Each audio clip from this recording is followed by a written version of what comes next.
Hey, everybody, welcome back to part two with my amazing guest, Dr. Frazier of the Frazier Group. The Grief School has joined up with the Frazier Group, and we are so excited. It means that the Grief School is now backed by the same team built by the Frazier Group. And this is a place where we'll have understanding, and it just is going to be able to take us deeper in our grief and our grief healing. So, welcome back, Dr. Frazier. Glad to be back. I'm excited. I am really excited. We left off on choices. I Yeah. said grievers have choices. A lot of times I believe that grievers don't believe they have choices. I believe this is what I've seen over 19 years, that Okay. they believe that their only option in life is just sit in this pain. Mm. And they just sit in the pain. And I have met grievers that have sat in the pain, grandmamas, mamas that have Mm. sat in the pain Mhm. for 40 years. Yep. You've met them, Dr. Frazier. You sit with them 100%. and you just say one thing and they just start bawling, and that raw grief from Yeah. 40 years ago just shows up because we've taught people that they're going to grieve for the rest of their life. Yeah. That's just one area that I think we need to hit on. I think that we can absolutely go after pain, brokenness in your heart. 100%. One of the things I share, I let people know that your peace, your joy, your happiness, like it is on the auction block every single day. Like Yeah. somebody is willing to pay you to have what it is you have. This is it's one of the reasons why misery loves company, Yeah. because misery alone doesn't have the strength. It needs a host, it needs a body, it needs somebody who has some type of energy and power of their own so that it can carry it. Like misery doesn't love company because it wants to only make you miserable too. Misery loves company because it can't do it without you. Yeah. It's looking for joy. It's looking for it's looking for energy to stay alive itself. So a lot of people are like, I can't do it. No, that's the reason why it's after you, because you can Yeah. do it. And Yeah. that's it. So yes, there are people, places, things, situations, ideas, arguments, breakups. These things want to purchase your happiness. It is on the auction block, and it doesn't even go to the highest bidder all of the time. Sometimes just one little person says one little thing and you're like, yeah, I'll have a miserable day, here you go. Yeah. Like you literally sell it off, and it's like, no, you have a choice to make a decision. And this is not to negate or minimize anybody's feelings or what it is they've been through or anything like that. Oh, well, just get over it. Oh, well, you just need. No, what we're saying is yes, this happened. We will acknowledge that, we will do those Yes. things, but we will still hold you accountable to what it is not you should do, but what you deserve. You Yes. deserve to be happy, you deserve to Yes. be free, you deserve to. Yeah. But after all of that, I just don't see it. You don't have to see it. Yeah. Like, I don't. Coming into the facts of many, many things, and this might rattle a few cages. I'm losing faith by the day. Yeah. I personally Yeah. am losing faith by the Yeah. day. Yeah. And not to say that faith isn't good, because it is, and Yeah. we need it in a lot of situations and scenarios. But when you start to learn and know for a fact things are facts, faith is no longer required. Yeah. Like, you enter into a relationship with faith, believing Yeah. and hoping that that person will love you and Yeah. will be there for you and will do these things. But pretty soon it becomes a fact. And you're like, oh, I know you love me. I don't even think about it. I don't worry about it. I'm not believing for it, because I know what's going to happen. I know when you say you're going to be there for me, you're Yeah. actually and honestly going to be there. I know. So when it comes to the life that we live, Yeah. I've gotten to the place to where I know good things are meant for me. I know I will win. I know I'm good enough. I know. Well, you just got to believe that, I been there, done that. I've had the faith. I've had the belief. Now I know good is meant for me. Now I know I can heal. Now I know I'm allowed to heal. Now I know I'm valuable enough to heal. These sorts of things. So I believe faith is a stepping stone, but you have to kind of graduate from this and know these things because you move differently when you know something. Yeah. You move a certain type of way when you're believing and hoping and you're optimistic. But there's a way that you move and reciprocate and handle relationships and these sorts of things when you know it's going in. I'm sure even if you don't know, who this person is, you watch the NBA, Yes. Steph Curry. Yes. There are a lot of people who shoot a basketball and they wait and they watch it go in. On some of Steph's shots, he doesn't even wait to Yeah. watch it go in. He Yeah. releases it and he just turns around and Wow. goes the other way Yeah. because he has been in a relationship with it. He's invested so much into himself, his craft, his practice, his love, his livelihood, all of these things that he's like, I know it's good. I don't even have to stay here and watch it go in. And a lot of us are that good in our relationships, in our healing, in our grief, in these things like, hey, you got to get to the point to where when you set that boundary, you just turn your back and walk away because it's not for you to watch it go Yeah. in. Like Yeah. when you say I'm good enough, I'm valuable enough, you're not standing there looking for the people who are still going to be there and actually accept the new boundary or the new thing that you set. Look, it's going in. And if it Yeah. didn't go in, it wasn't meant to go in for you. Yeah. It and, wasn't and meant to getting go. to that place to where we own our healing. Wow. Wow. Okay. Man, you took me in so many areas in 2 seconds. Okay. Mental health has evolved. 100%. I believe mental health has evolved. I believe the way we approach grief has evolved. And you said you're allowed to heal. We have to have the faith that we are allowed to heal. Yes, it's going to be doing, we've got to do some work. We, the griever, has to do some work. We're allowed to heal. We've got to invest in ourselves. But a lot of times people sit on the edge and they don't feel. This is where I believe choices come in. You have a Yeah. choice. Yeah. You're allowed to heal. You should invest in yourself. You should step into the healing. You should step onto the healing journey. And it doesn't have to be because someone is forcing you. You have to Mm-hmm. make that decision, correct? You make that decision that this is what I want for myself. 100%. Yeah. What You do. why do you think some people make it and some people don't? They make the decision, I need to, and I see it every day. That would be a lot easier question if grief and or trauma was like a one size fits all. Oh, okay. It does affect people differently.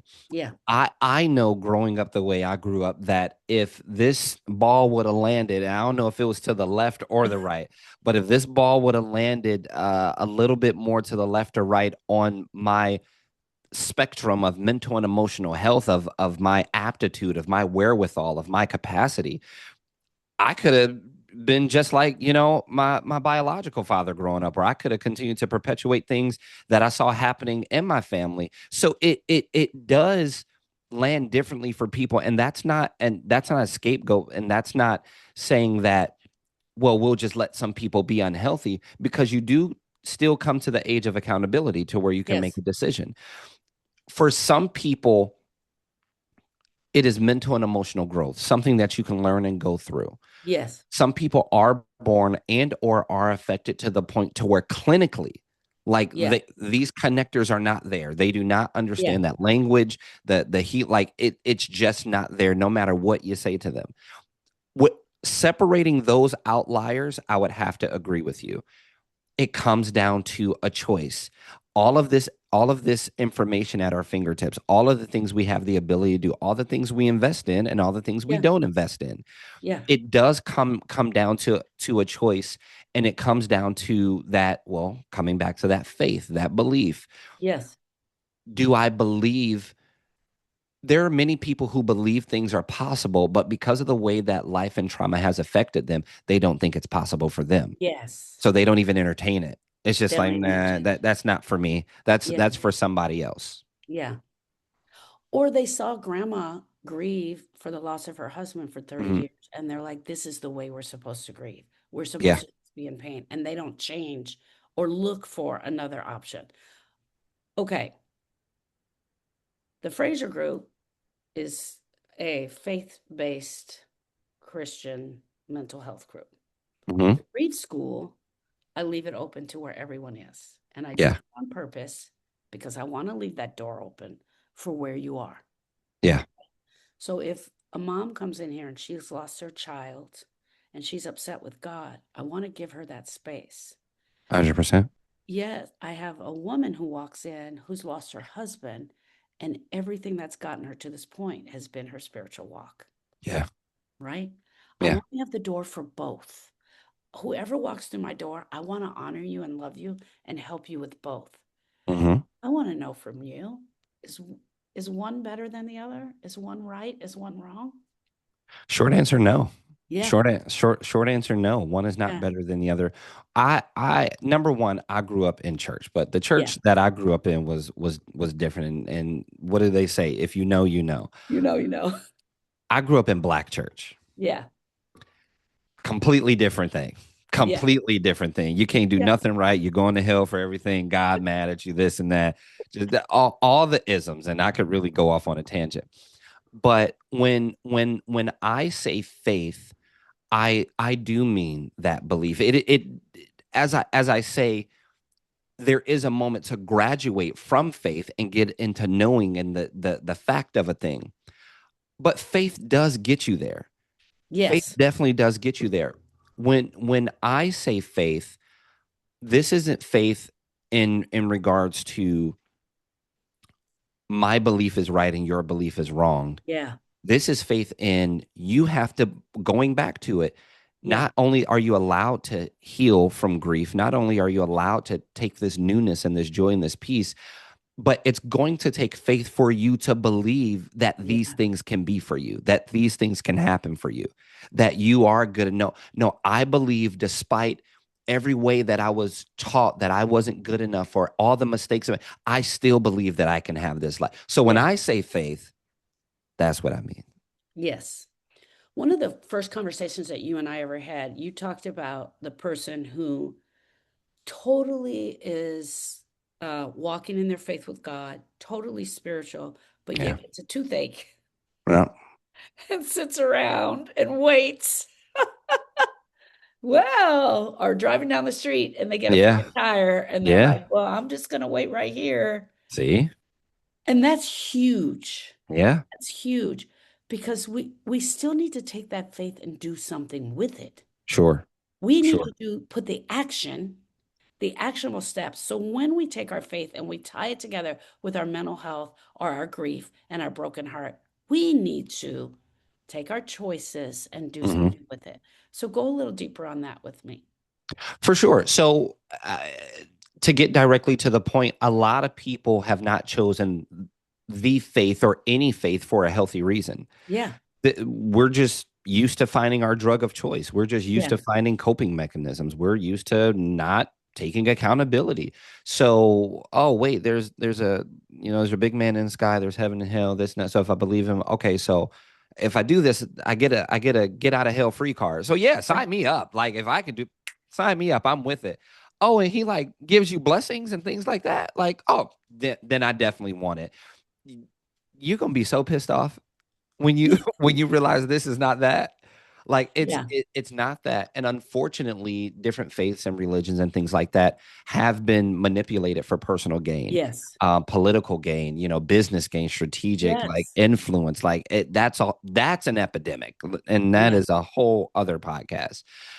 But but to your point, God forbid your house catches on fire. You might Yeah. pray, but you still gonna call the fire department. God Yes. forbid your car breaks down on the side of the road. You might pray, but you're still gonna call roadside assistance. Yes. So how come when it comes to you personally, what you have to take accountability for mentally, emotionally, spirit, all these things, well, I'm just waiting on the Lord. Yeah. Don't do that. Don't do Yeah. that. Yeah. That's not what this is. And Yeah. this is so for a lot of people, the faith was not chosen to grow. It wasn't chosen to heal. It wasn't chosen to be healthy to yourself or to others. It was just another crutch. It was just another vice. Like some people follow me. And yes, I'm talking about y'all. Some people will literally say, I've had a hard day. My nerves are all over the place. This and that. Let me smoke a cigarette. Yeah. Yeah. Now, to each his own. You want a ball? Hey, have at it. That is the difference between a feeling and a fact. Yes. You feel better, but you're numbing. Yeah. But are you actually better? Because here's the thing: if the cigarette is making you feel better, you should be better by now. Yes. You a 2 pack a dayer. Yeah. That we not there yet. So things that work have tangible, measurable evidence, tangible, measurable growth, tangible, measurable change, tangible, measurable healing. Uh, hey, big dog. Apparently the cigarettes ain't it because it was like 1995 and you was pissed off then, and it's 2025 and you still pissed off. Let's try something else. Let's just try something else. If Maybe you should look at that. what do you?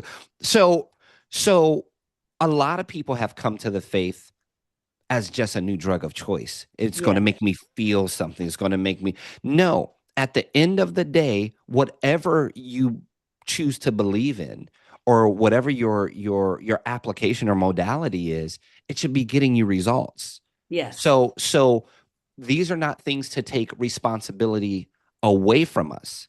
These are things to empower us so that we are not the same as we were when we walked in.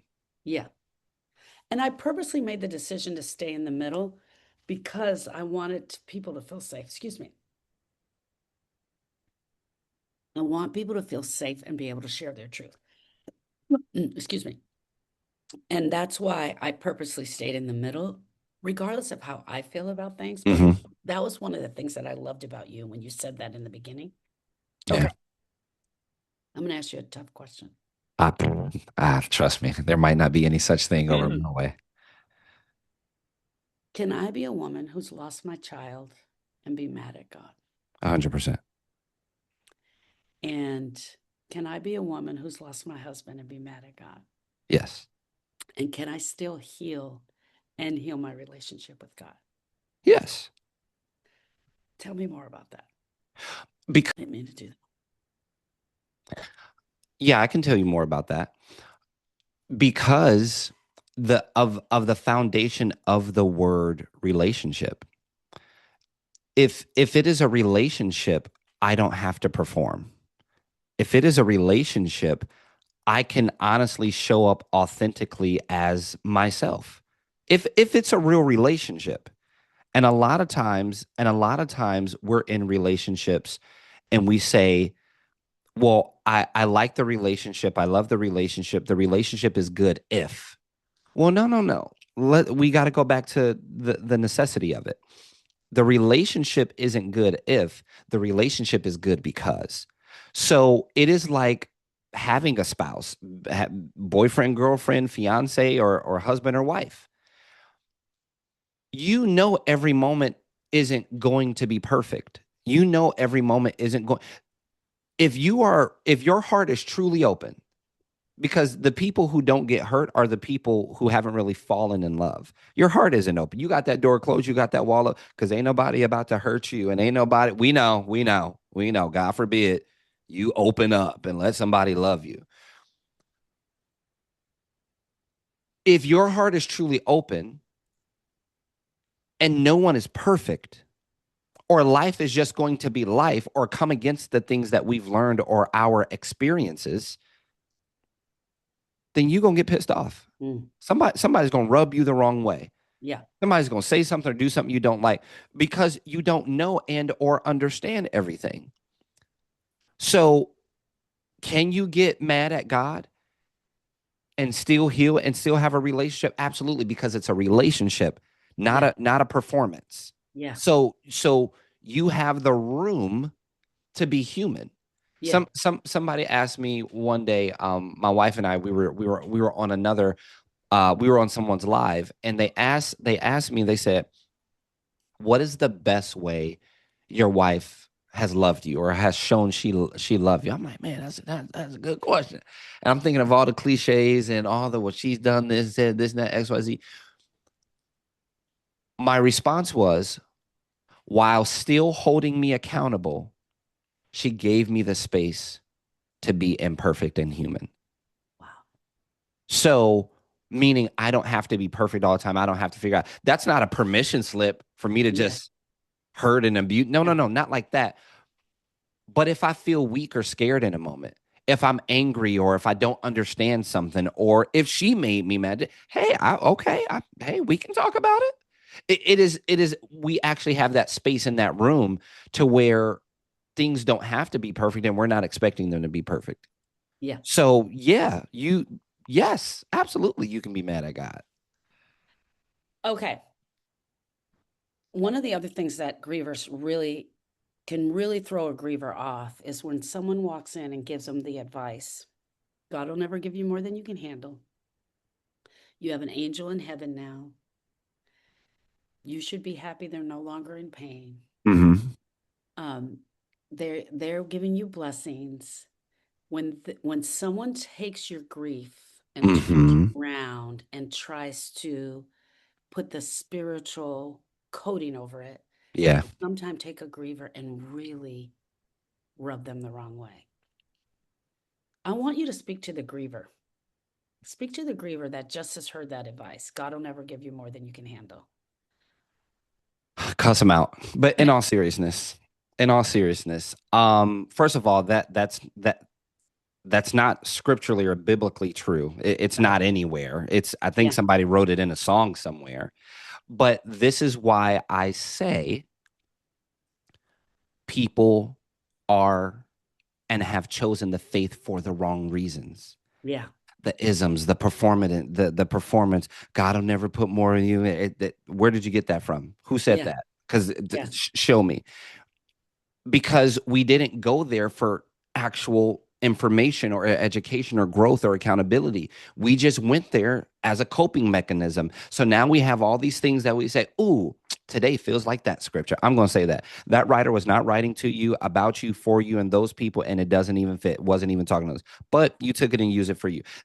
And if we go deeper into that, that is the difference between exegesis and eisegesis when it comes to the Bible and the Word of God, the way it was truly meant to be written and what they wrote it for, and the actual, meaning of it, versus how we interpret it and how we twisted it and made it work for us. Speaking to the griever, you have natural healthy emotions for a reason. There's a difference between feelings and emotions. Feelings are what you feel, and emotions are how you process them. I would say to the griever, can you imagine being happy and not being able to smile or laugh?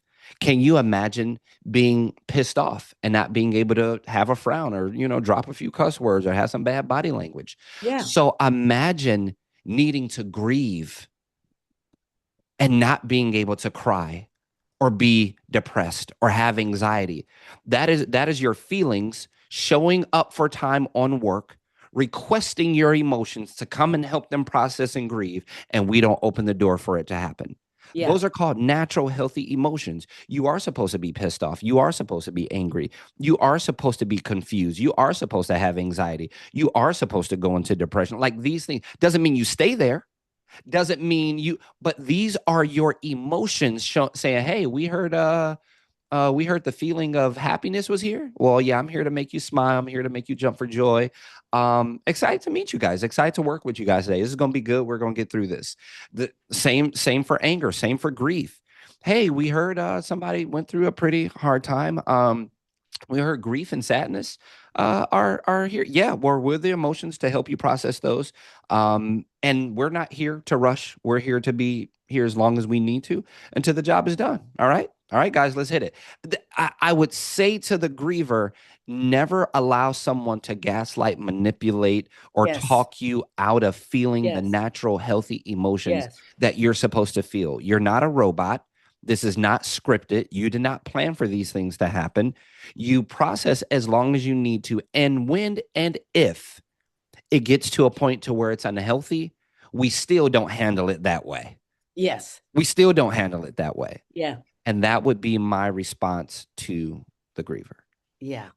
And sometimes they grab onto that and that becomes their thing because they just want to go in there. Yeah, All right, Dr. Frazier, absolutely beautiful. I'm so excited. We're going to do many more of this. And one of the things we're going to be 100%. doing is on Tuesdays, we're going to be answering questions from the clients. Yes, So we we're are. gonna be collecting some questions and then you and I together will break them down. They're not all going to be spiritual answers, but we're going to do the No, best that we can. very, very rarely will you get a spiritual answer from me. So people get into this. Oh, I thought you were a Christian. And then And then, yeah, like again, because there's no performance here. yes, No performance here. yeah. One of the things that I talk about quite often in the group, so is that we go to the place that we think is going to help us, right? So a lot of times we go to see our pastor, we go to church because we think it's going to help us with our grief. And this is no shade towards anybody, and I'm not trying to offend anyone. No, I shade on my part, but go ahead. But a lot of times they don't have the answers that we They need. don't. We need to work on our heart. We need their support, but we Hmm. need them standing behind us, holding us up. While I need Sister Barbara to be there for me. I need Pastor Bob to show up for me. I need all of that, Yeah. but I also need you to hold me up while I'm learning how to do this thing because it's Hmm. changed. It's different now. Yeah. Everything has changed, and we've got to start talking the way we can to the griever. So I 100%. want to say thank you for your time. Thank you for the show. You've been a pleasure. Truly, truly honored. I look forward to being back. Thank you, sir. I am going to have the best guest on Tuesday mornings. I'm having Dr. Frazier, Elijah Frazier from the Frazier Group, and we're going to be answering questions. And so here's a little sample of what you guys are going to be getting. Dr. Good. Frazier, Yes. my client Jordan from Austin, Texas, sent me in a question. He's having a very difficult time accepting the reality of the loss. And what he means by that is his identity. He feels Okay. that since he lost his dad, am I still the son? Is what he wants to Mm. know. And what would be the best answer, do you think, to give to Jordan about acknowledging whether he is still the son? First of all, I would let them know that you have the permission to feel anything you want to feel. You are allowed to 100% feel those feelings through and through. Every feeling that comes in, though, may not be a real feeling. A lot how the jobs in the marketplace, how they watch out for counterfeit money. If the bill is too big, they'll hit it with the marker of truth. They'll hold it up to the light of accountability, as I say, to see if it's real. Because this is too big to get wrong. Because I might be building my business on something that's not real. And a lot of times we will get what I like to call counterfeit feelings. And sometimes when those big feelings come in, we might need to check those feelings just a little bit and hit them with the marker of truth or hit them with the light of accountability and bring in the facts versus the feelings and separate the facts from the feelings. And if this is a true feeling, investigate it with facts. And if you get no tangible measure of proof, we now know we're dealing with a counterfeit feeling and we can't accept that as currency in our mind and in our heart. I love it. I love it. And so Jordan needs to go in there and look at, am I still my dad's son? Can I call him my son? And when I think I'm still his son, what feelings come up for me? And really do an examination in that area. Why were you the son? You weren't the Yeah. son because of his existence. You were the son because of how worthy you were and who you are and what it is you do. So the separation of something physical doesn't take away the separation of something that we can tangibly measure in other ways. You're not a son because you had a biological father. You're a son because of the relationship that was, and the relationship that wasn't because he was here. It was because that you are. So Yeah, again, bringing the facts into the feelings. You're a son because of one thing, not because of something else you thought. absolutely. Love it. Thank you, sir. I'm going to be going live every Tuesday at 10 a.m. with the most amazing Dr. Elijah Oh man, I appreciate it. from the Grief School. But here's a sample of some of the questions we're going to be asking. Maria, Maria Gomez, and she is from Los Angeles, California, reports feeling guilty about moving forward after her loss. And one of the Mhm. things she's specifically talking about is she thinks she's ready to date. Now, I know I've known Maria for a long time and we've done a lot of work. And she's done a lot of her own grief work, but she thinks she's ready to date and she's getting pressure from the family. What would you tell Miss Maria? Ooh, so one of the first things I would tell her, well, actually, I would ask her, number one, if you feel you're ready to get into a relationship, if you desire to get into a relationship, if so, would that person have to share a room with any unhealed trauma? If you got into a relationship, would that person have to share you with any unhealed trauma, or do they get to have all of you? Not to say that you need to be perfect, but are we healthy enough?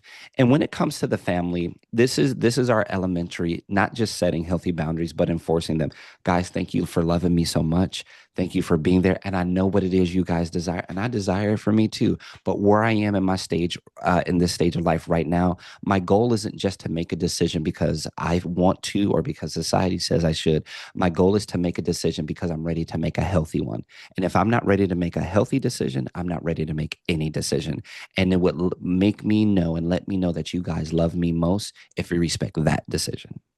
Wow. Oh, that's awesome. All right. All right, Maria. There you go. You can go with it. Okay. Thank you, Dr. Frazier. No problem. Thank you. When you come into my Tuesday live, you're going to be getting this Dr. Frazier, the most amazing Dr. Frazier from the I Frazier Group. And appreciate we're it. going to be answering questions. We are. How exciting. But Dr. Frazier, this morning I got a question from Derek Okay. Whitmore, and he's from Baton Rouge, Louisiana. And this is what he said to me.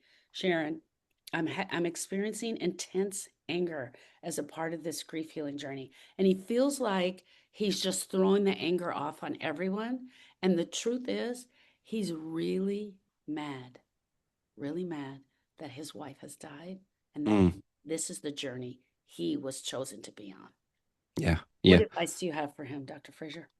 Number one, be honest about where we are in those feelings. And when I say be honest, I mean be honest in the relationships. Hey, actually, I don't have space to go out tonight. I don't have space to have guys night. I don't have space to be at the cookout. I don't have space to go to church right now. I'm not in the healthiest place right now, and I recognize that. But feeling like you are in this position of anger after losing your wife, I would be more concerned if you weren't feeling like that. Yeah. The fact that you do feel like that lets me know that something was real there. And we have to ask ourselves, am I feeling a wrong thing or am I feeling a right thing?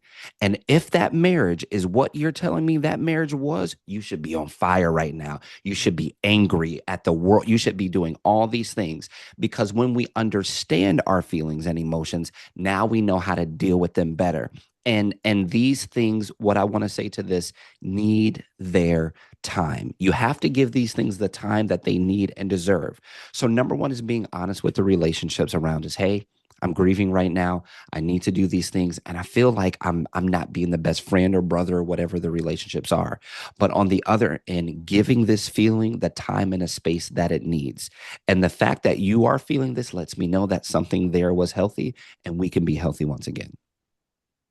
That is amazing. Thank you, Derek, for sending in your question. And everyone, come hang out with me and Dr. Frazier on Tuesday at 10 Let's do a.m. it. We're going to be going live and answering more questions like this. Let's do it.